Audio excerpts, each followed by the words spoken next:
G'day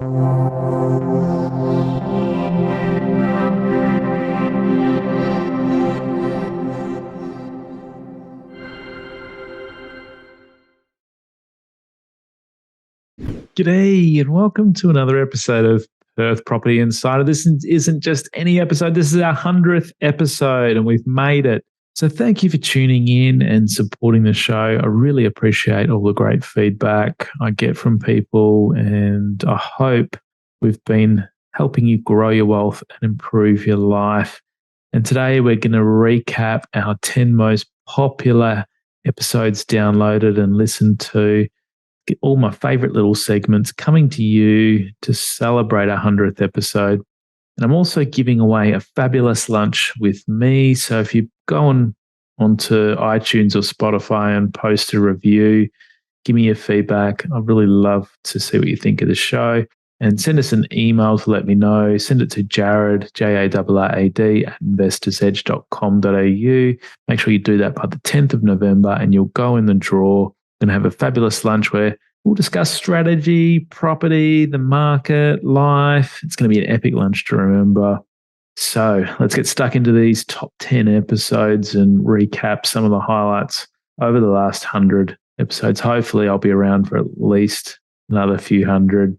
Let's go inside. Welcome to Perth Property Insider, where you will learn how to grow your wealth and improve your life using Perth property. Our show is brought to you by Investors Edge Real Estate, the highly rated and award-winning property management specialists servicing the whole of Perth. Now, here is your host, Jarrad Mann.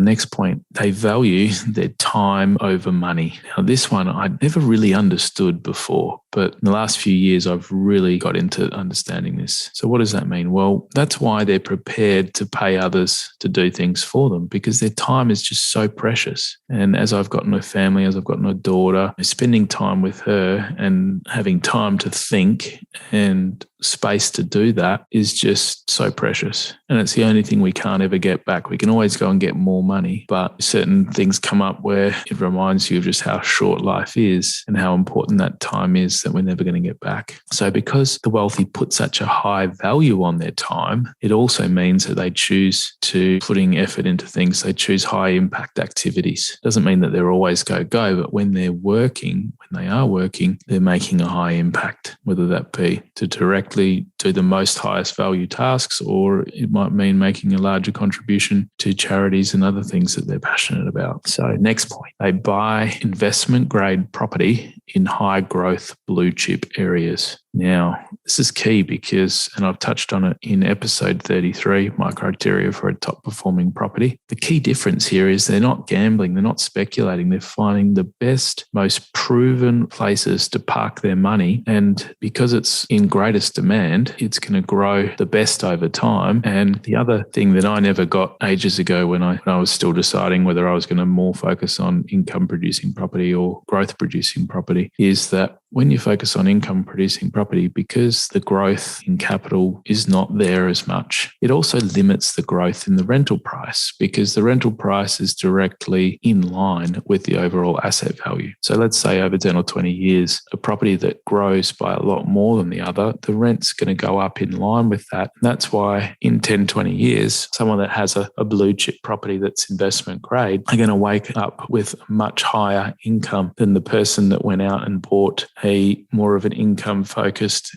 property that doesn't have the high growth associated with it. The growth in the rental price is going to be subdued and limited too. So when I got my head around that, and I also have been more drawn towards simplicity and thinking over the longer term, it just makes so much more sense to buy investment grade blue chip and go with quality over quantity of your assets. So next point, they are good money managers with excellent control of their money. So listen to episode 38 if you haven't already on finding your next property deposit. I really enjoyed that one. Snuck in there all of my money habits and suggested structures for your bank accounts and how to control your money more. So money has a strange way of only going to those that can handle wallet and only giving you as much as you can handle. Those that can multiply it to make a positive impact, money just seems to show up more too. And it's the way that money flows around our economies.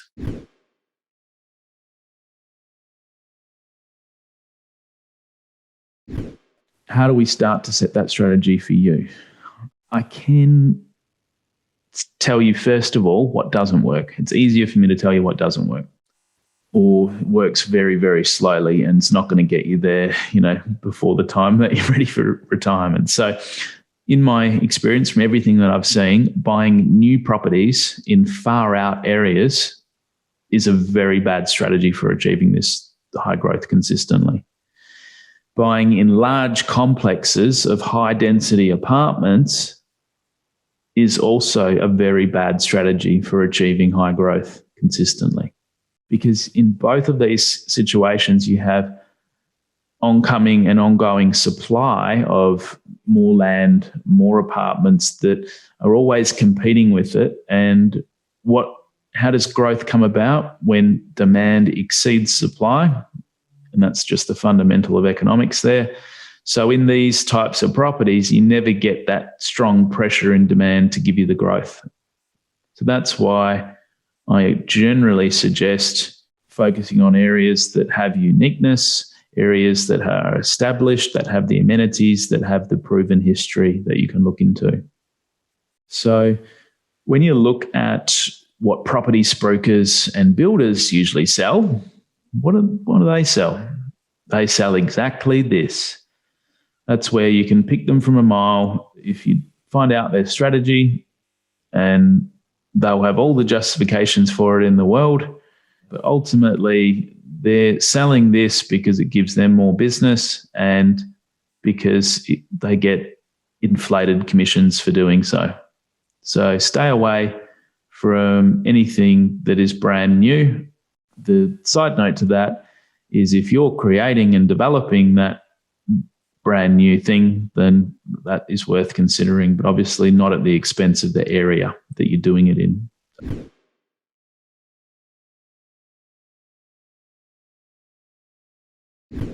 How do we actually start to know where we are in the property cycle? Well, I think the first lesson is to remember that there is a property cycle. So for a lot of more beginning investors, they won't know the difference. Yeah. And in Western Australia in particular, the market has been flat for a long time. So where's the cycle? The main cycle, of course, happens because we're human. We tend to share the same optimism or pessimism. And as I said, it's not because of a period of time. It really is to do with when we hear the news is good and when we see property values going up, and that's happened particularly on the east coast of Australia this year, and you read that your house is worth so much more, the wealth effect kicks in and you overspend, you buy more, you upgrade your home, you invest. And so the market tends to overshoot. But then when the next stage of the cycle happens and you hear all the bad news, it sort of undershoots as well. So the first lesson, I guess, from the past is, there are cycles. The next one to help understand is that what the market usually thinks, where we are in the cycle, what the commentators think is usually wrong. It's so hard to tell in the middle of it. Boy, is it easy to look back and say, clearly the market bottomed then, or clearly the market topped then. But we've been both around long enough to know the rear view mirror is easier to look through than the 2020 vision in hindsight. Isn't it? Yeah. I think the other big lesson, of course, is there isn't one property market. So they generalise. The media talks about the Australian property market. But even in Western Australia, even in Perth, there isn't one Perth market. There's the house and land market. There's the new home buyer market. There's the established market. There's the apartment market. And there's the high end, which works at a totally different cycle to the more average and lower suburbs as well. And maybe one last factor I think it's important to remember, I learned about it many years ago, is the concept of an X factor. And I'm not talking about the TV show, that music show. I'm talking about the fact that every year something comes out of the blue, unforeseen, that blows the best forecasts out of the water. Some people call it a black swan event. Now, I'm not talking about coronavirus. That's that one in decade where the world breaks. And every decade or so, the world does break. Something goes wrong. The global financial crisis, 9/11, coronavirus. But there are smaller things like the election that no one thought the government with the negative would gearing win. proposals on the table, that upset us. Yeah, and sure. we had there's lots of them going back, isn't there? In fact, I learned about this from an economist, Don Stammer, who used to write what was the BRW that then was taken over by the Financial Review. And every year he tried to predict the X factor for the forthcoming year. And it was a fun little competition. One would have to see what is it. But by definition, it's unforeseen. You don't know what it is. You can't predict it, because if you would, it wouldn't be an X factor.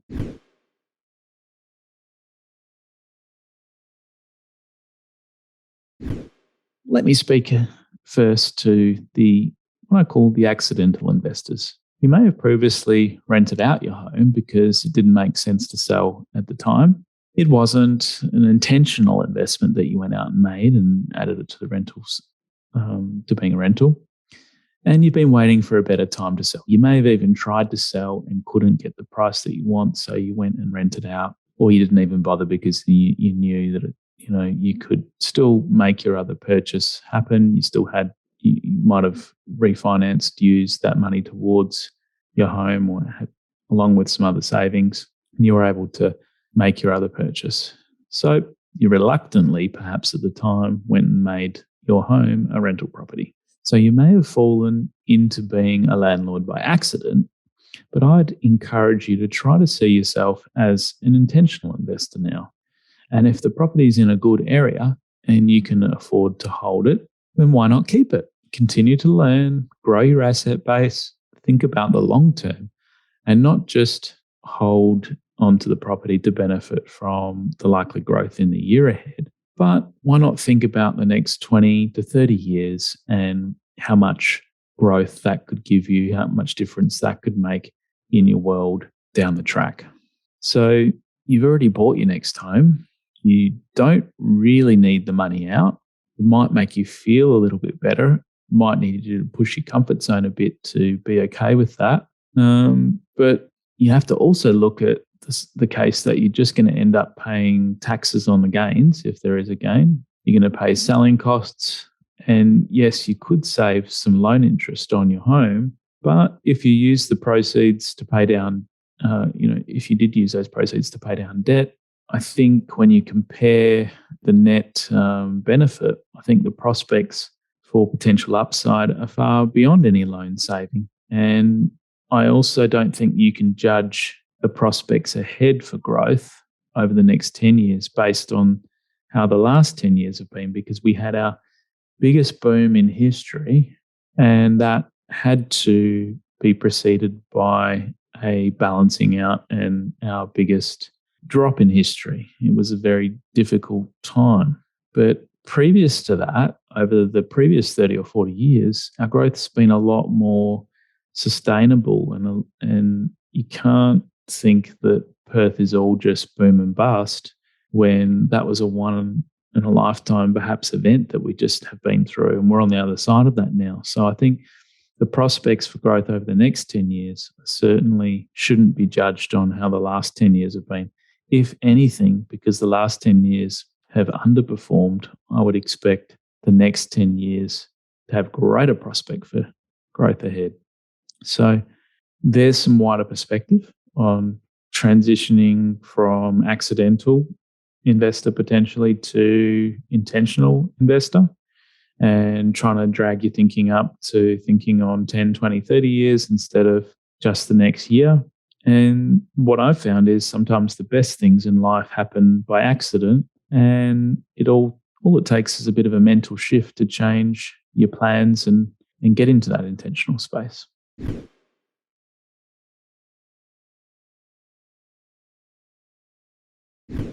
To find a property for mine's first investment, it was a family effort. What we ended up doing is we were obviously more driven by what we could afford, and my parents had never invested in property at all. So there was a big learning curve for them too. They had paid off their house by that stage, but had no real desire to invest and hadn't gone into any of that space. So they put up the money and I dropped my brother off. So we organised our finance, obviously, and we had a pretty limited budget still because it was what they felt comfortable with. And we selected some suburbs in Perth, more based on, what we could afford. And I would drop my brother off, who was 5 years younger than me, and on his bike. And his mandate was to drop some flyers in houses that looked really bad from the street and needed a renovation. And my flyer was really basic, on our inkjet printer that said, "Want to sell your property? I'll buy it fast, ready to go, call me for a quick answer."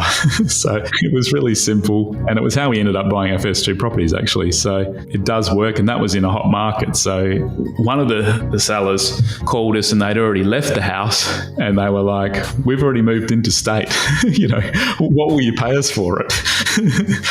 So with my parents, we worked out a bit of a budget for the renovation, and on this first one, we came up with a 30,000 budget, and we worked backwards from that renovated selling price in the area, and we factored in a 15% profit. So being an engineer, I love my spreadsheets, and I did this in a pretty thought out way. So we came up with the amount to offer, which was 189,000, and I thought, I'll make it a bit of a not a round number, but a bit of an odd number so that they think we've really calculated it out. And it was accepted. So I was really blown away and not sure what to do next. And once the property was settled, we spent countless hours after work and on the weekends for around 4 months renovating this house. And it was like blood, sweat and tears into this thing. And I had my younger brother along with us. And it was, looking back on it, it was a really great time to spend as a family. Like myself and my younger brother learned so many great skills that have stuck with us, like with painting and landscaping and all the things. We worked out what we can do and what we don't want to do. This first investment property was a massive effort, but it did show mine that committing to property full-time was possible. It was bloody hard work and some of the best times. And we ended up spending 33,000. So we pretty tight on our budget, which was good. We did a lot to the property. So we completely gutted it, did like a new kitchen, new bathroom, painting, rendering to the front, and restored the roof, and did new carpets, blinds and landscaping. So it was a lot that we did, and it did take a lot of time. So our profit at the end of that one was 85,000 4 months later. So it was big money, like for me at the time, even splitting that 50-50. My first year salary as an engineer was 55,000. So I nearly made as much in the 4 months as I did in the whole year. We bought it for 189, yep. And the bank valued it, interestingly enough, I think for 220 or 230. We bought pretty well, and then the adding of value definitely helped. And so it was valued at 320 on completion of our renovation, and we rented it out for 380 per week. So it was decent profit and decent upside on the rental.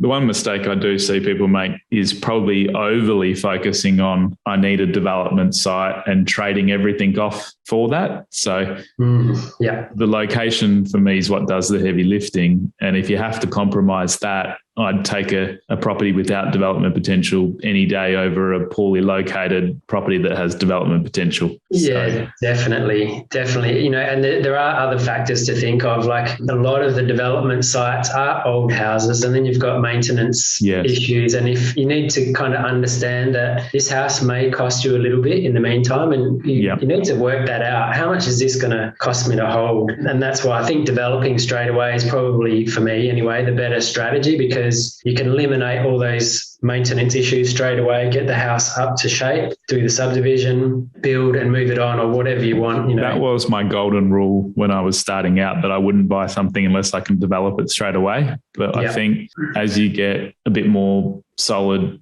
capital base behind you, and you can weather that, that holding cost, and you just factor it in, and you still know that land component is going to, grow much better for you, even when you take out the maintenance, even when you take out, that larger holding cost with the lower rental yield. That's why I still prefer it. But everyone's at a different stage and can afford different things. So that's really good to separate in terms of where you're at in your journey. Because early on I was like, I can't can't afford this. It's going to cost me too much in maintenance, cost me too much in the lower rental yield. I need to develop it straight away.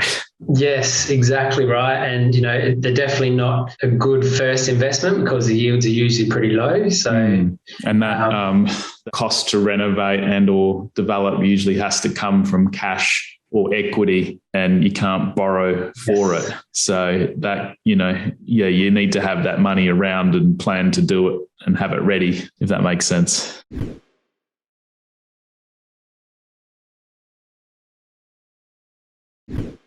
I'm not able to find any credible information on predictions for what level of population growth we may experience over the next year.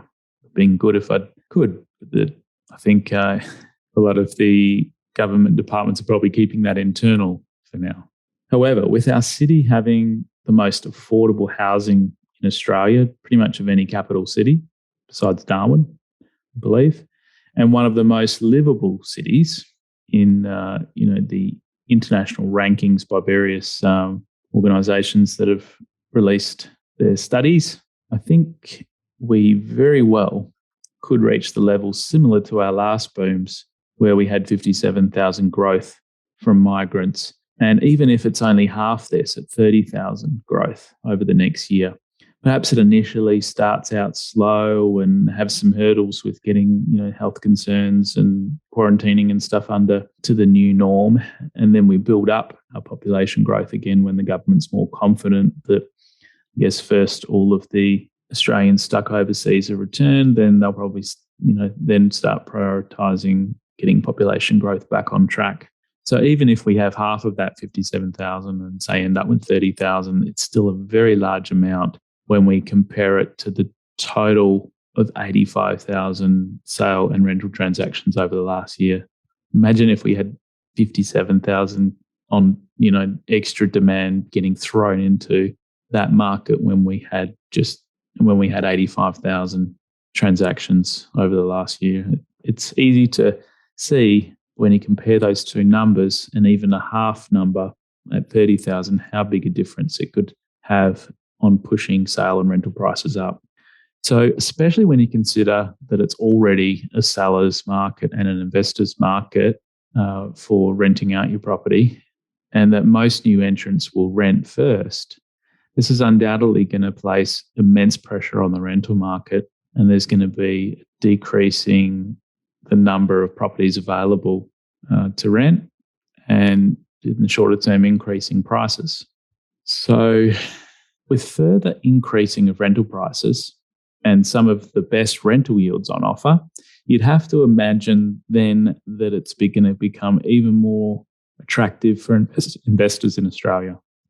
And investors will follow the yield, they'll follow the increasing rental prices.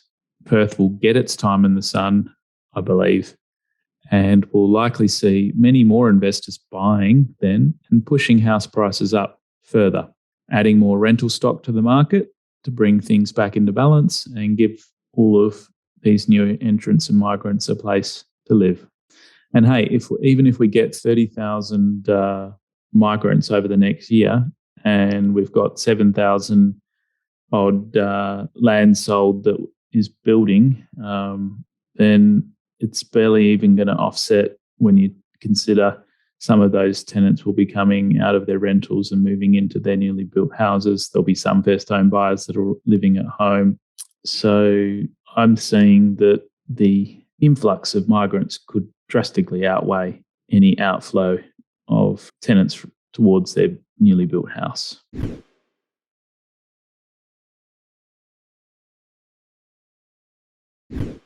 Now, look, there are some other factors to consider when deciding to do a renovational development and deciding if it's for you other than just pure returns. So it'd be remiss of me to not discuss them because we did touch on some of them in the episode with Stuart. I've been reflecting on them since, and I also wanted to fill in some gaps. So when it comes to the first consideration, you want to look at your saving rate. And I mentioned a saving rate above of 40K per year. And if you can save deposits really fast, then developing and adding value is less important. So for me, developing and adding value when I first started out in my journey was a lot more important than these days. I'm probably better off just spending my time focusing on earning more money than I am focusing on putting that effort into investing. So if that's the case for you, work out where your time is best spent, look at your saving rate and decide whether an active strategy is going to be worth the effort. And that's the very first important consideration. The next part of doing any renovational development is considering risk. So a property development and renovation obviously carry extra risk, especially when you're starting out and you haven't done one before. So I suggest you stick to renovation to begin with, because subdivision and development can be a lot more difficult, or certainly make sure you get educated first and use professionals to help prevent the mistakes. And that would be, using a buyer's agent, using your town planners, using your builders, using your real estate agent to advise on end values and work back and make sure that the profits are actually there, so that you're not just going to all this effort for nothing and you're actually then not able to refinance your money that you've spent trapped in the property. It could actually slow you down and tie you up in knots and, have you going around in circles. So the other big factor here is your experience level. So it can be a good idea to start out with just being a more passive investor. Once you've then gotten the basics learned through experience, you can either look to develop one of the properties that you own that has development potential, or you could then buy one to develop, straight away. Once you've got a few runs under your belt, you're familiar with the whole process for purchasing, the process for having tenants, and it's not all a massive learning curve if you try and do it all on your first one. The other parts to consider here is the hassle factor. Now, not everyone wants to put the extra time and effort in, even if it means creating wealth faster. So for me, I definitely wanted to put this effort in earlier on in my investing. And these days, I still buy properties with development potential. And I'd prefer to defer taking them forward and developing them till later. And that could be a bit of a project for me at some stage when I might be bored with work or nearing retirement and wanting a bit of a challenge. So think about that hassle factor, whether you've got time for it and the appetite for it. And, it can be obviously worth it if you do.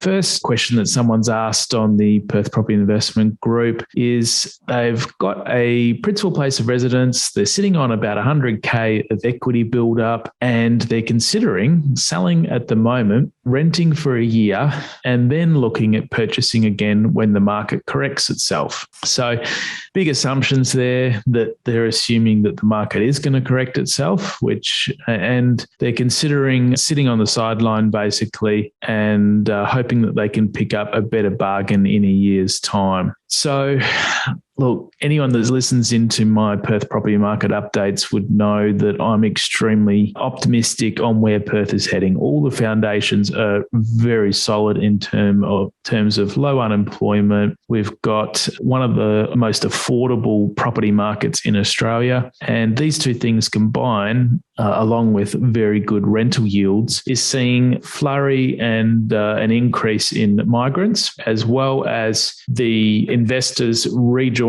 the scene. And you can see in the monthly trends that Adelaide's leading the way in terms of overall popularity and price growth at the moment, but it's shifting to Perth, and it has been to Brisbane, and now Sydney and Melbourne are coming off. So it's a real gamble to sell, sit on the sideline. You're going to pay rent equivalent, which is wasted money completely, and you're probably going to have to pay a lot higher rent for the same sort of property at the moment. Even with interest rates having increased, rental yields are still higher for the most part, and you're taking a big gamble that you've predicted the wrong way and the market doesn't then price you out or cause you to have a much higher, cost to pay to get back in. So if I was in this situation, what I'd personally do is either look at selling now and buying in the same market, because then you can control the prices that you're getting and not have that risk element of time, or sell later and buy in the same market. So where you can actually look to make your gains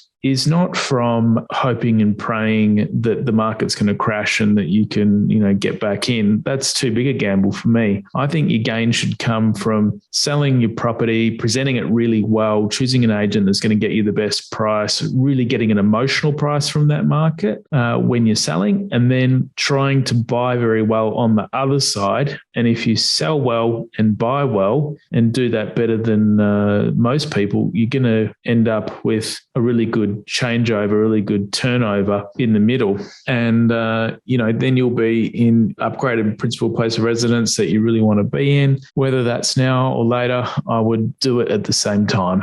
So hopefully that gives you some clarity and others some clarity if they're in that position.